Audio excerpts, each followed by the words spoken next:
Back on the drive line. I'm at a receiver, no, a shipper, taking on some Energizer batteries. It looks like the loading process is going pretty slow at the moment. Been sitting here for about 30-45 minutes, and all they did is open the dock door and lock me to the dock. So no telling when I'll get back. I did sign up for work on Saturday. My direct deposit usually hits on a Wednesday morning. So just to make the weekend go by, I try to work on Saturdays. I need the extra cash, plus I've got nothing to do. I mean, I could do some work on the house, but I don't really want to spend too much money on that right now. All my money is going toward getting Colonel Mortimer back up and running and road ready. I've got some lumber in there and some truss ties, so I could go back and do that, but that ain't gonna take all weekend. So essentially I'm just trying to stay busy, revenue as much as possible, so we can collect that money and get that EGR cooler. I looked at one of the YouTubers videos, Mexican guy. Everybody knows him, I'm pretty sure. He fixes on Freightliners mostly. Can't think of his name right now. But he was saying that you shouldn't go and buy a reman or aftermarket EGR cooler based on what it takes to put one on. And for the PACCAR, it's pretty simple actually. For Freightliner and Volvo, he showed that it was a little bit more complicated. But I did get the meaning, and I thought to myself, yeah, I could buy a reman EGR cooler from some off-brand company for $1,500, but I'd rather have one brand new OEM. So went on ahead and called JX Peterbilt. They had one in their warehouse, 2546, I think they said. Comes with all the gaskets that I would need. And that's cool, except I don't have 2546. Plus I would need to drain all of the antifreeze, so that's approximately 3 cases. No, it's 2 cases. Get 6 bottles in a case, so that's 2 cases of antifreeze. That's a couple $100 more. And I'm gonna do the work myself. I've got all the tools and all that. I've got experience doing stuff like that. Not EGR coolers, but it looks pretty straightforward. And then I gotta go and take that DPF filter off, brand new. I just spent $3,600 for it. It's got a high soot level, so I gotta get up under there. Luckily I've got the easy type. As you know, I don't have plastic skirts on my truck. I've got my tanks exposed, so I can just take the step off, take the cover off, and essentially just release the 2 bands that hold the DPF filter in place, disconnect the sensors, and it looks like they're loading me now, and go ahead and take the DPF filter over to a place and have it baked and cleaned out, and then I got to put it back on. So we got some work ahead of us. Those brake chambers, I'm gonna take it to the shop and have them do that. My cab shocks are a little bit difficult to access, so I'm gonna take that to the shop and have them put them on as well. And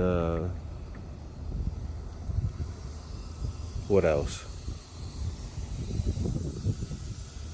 I've got a leveling valve on the back of my truck. It's not broken, but the little plastic lever that connects to it keeps popping off. It seems like it was cheaply built. This is a leveling valve. Mine looks a little bit different, but essentially the same. It's more plastic pieces. That one's got metal on it. I wish mine had metal, then it probably wouldn't be prone to break.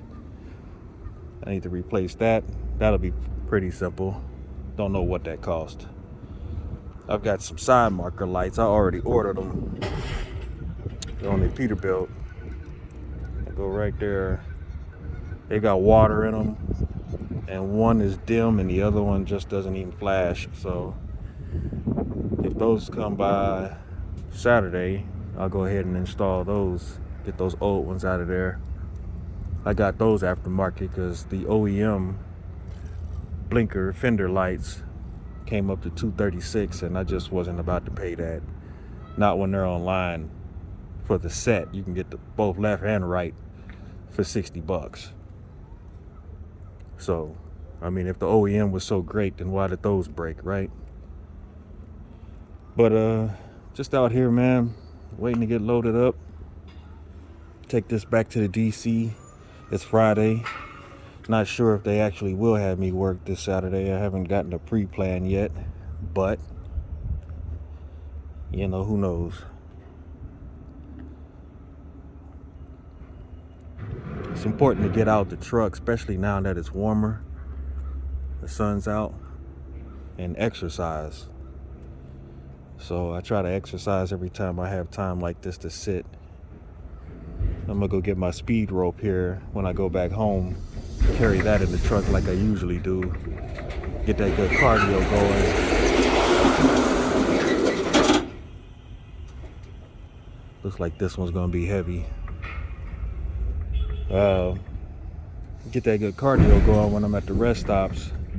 I picked up some trucker fat, and I'm not happy about that. Come in at 216 pounds right now. I'm not feeling that at all. I didn't do any workouts since August last year. So, but back to the truck. It'll be good to get Colonel Mortimer back up and running. If I make a lateral move back into the owner-op club, I'm more than likely go pull for Mercer. I like the idea that it's just like Landstar, except you get paid after every load. You got access to the DAT load board, or they can dispatch you. I think you got another option too, I don't remember, so I won't speak on it, but they've got trailers. You have to rent their trailers. I think she said $675 a month. What I want from Mercer though is a trailer. Not their trailer for $675, but the ability to make enough money to quickly purchase my own trailer so that I can have the whole unit. This stuff where you're running around as a truck driver with a truck and no trailer doesn't make a lot of sense to me. I think I heard Call Me Cooley say something about you're always at the mercy of someone else. Not those exact words, but basically you're at the mercy of someone else if you have to bring your truck and attach their trailer. And so I'm like, yeah, am I really trucking if I don't have a trailer? Sure, I got a truck. Yeah, I can go and pull your freight in your trailer, but then you got say-so on where the trailer goes and how I use it. So we're going to eliminate all of the middlemen. We're going to take the power away from those who would seek to abuse it by locking down the equipment that we need to actually be a complete business.